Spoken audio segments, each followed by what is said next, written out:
Being black or white or Hispanic or whatever race doesn't preclude you from, having any susceptibility to disease. But what actually happens is a demographic, or I should say a cultural or a traditional, or where people live, how people do their things. In this case, I would go on one way is the socio-economics.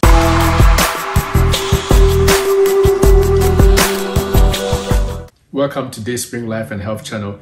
This is Dr. Droteng coming to you again on our series on diabetes.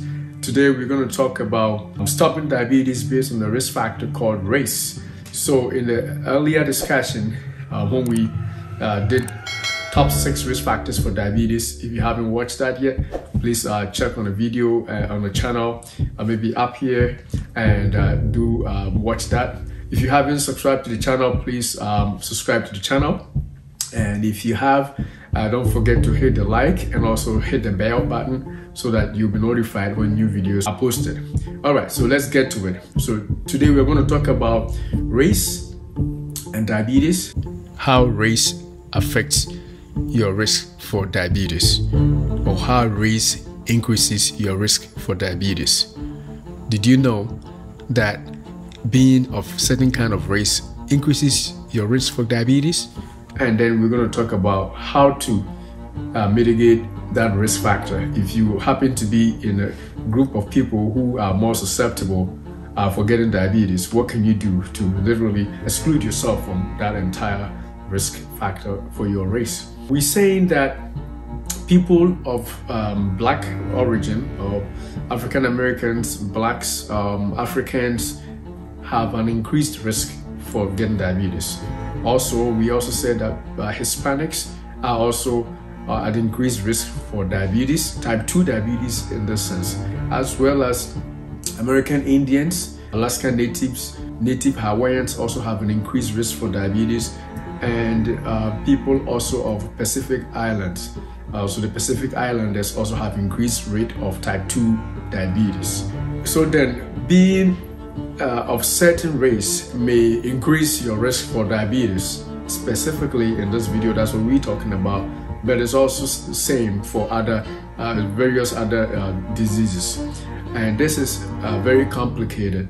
And some of the reasons is that race is not really what is happening. So if you were going to just go strictly according to the color of the skin, that doesn't really put you under any risk category, because as you can all appreciate, the human genome, it's about 99.9% the same. So being black or white or Hispanic or whatever race doesn't preclude you from having any susceptibility to disease. But what actually happens is a demographic, or I should say a cultural or a traditional, or where people live, how people do their things. In this case, I would go on one way is the socio-economics.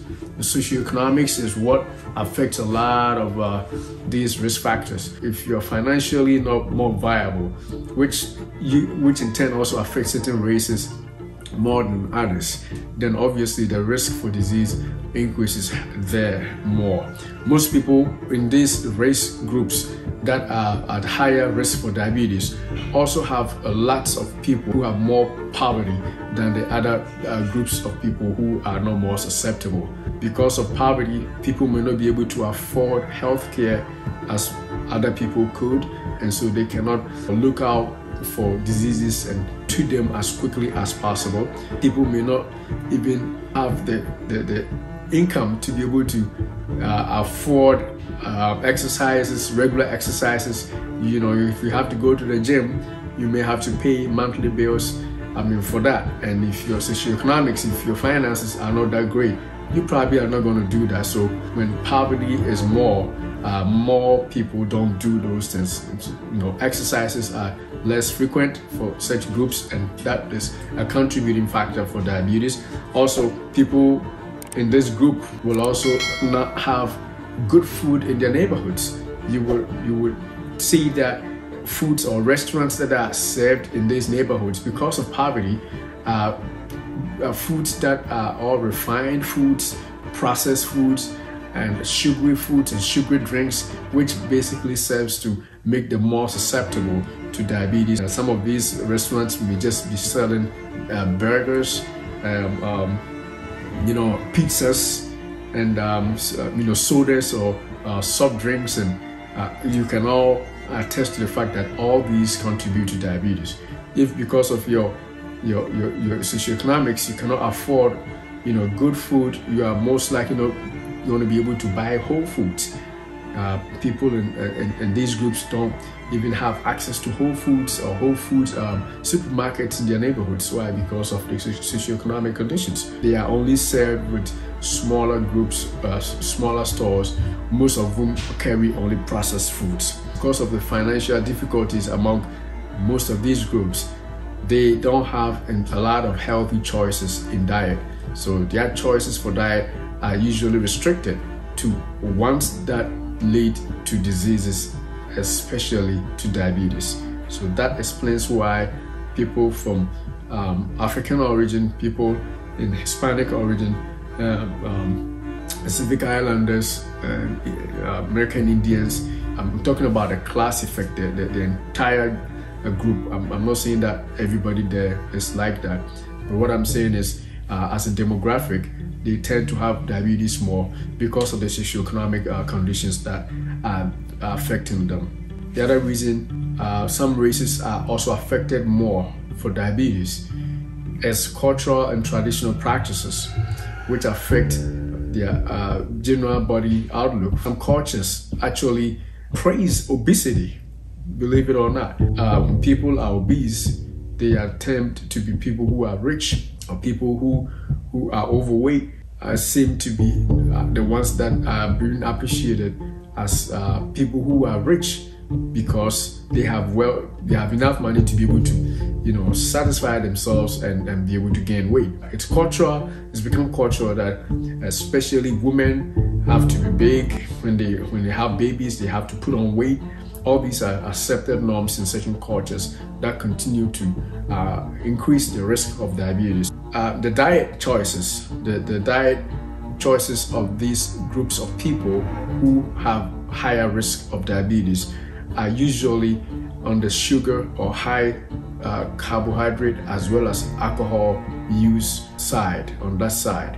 So we have groups of people that I've mentioned that don't need to be specific, that have alcohol as a great impact on their lives.